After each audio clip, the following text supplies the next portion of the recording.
Hello everybody, welcome to Shop Talk with Bob. This is episode number 10 and we're going to talk about stop pins today.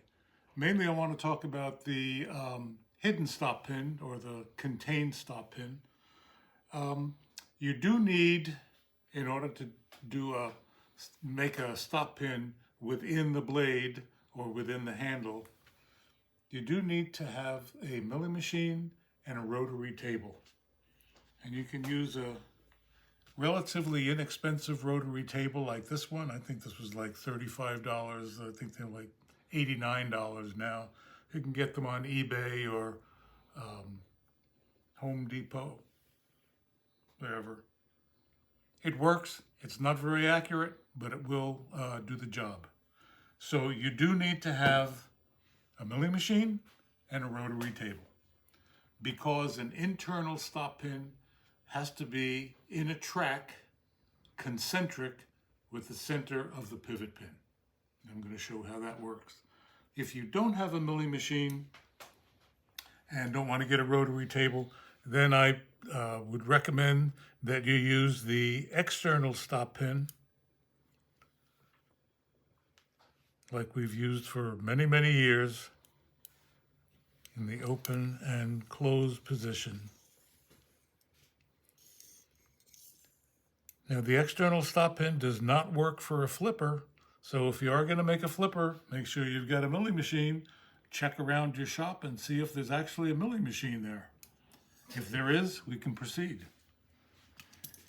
The internal stop pin can be placed either in the blade and run in a track milled into the handle scale, or it can be placed in the handle and run in a track in the blade itself. Now, I prefer milling the track in the handle, and here's the reason why I do it this way. My blades start out in what we call a generic shape or a coupon shape. Basically, it's nothing but a square. And from these squares, I can make any shaped knife that I want. I can do a Warncliffe. I can do a Persian. I can do a Tonto. Or I can do the OG. Any of those blades will fit on these blanks. Now, you will notice that with all of the different shapes, the blade point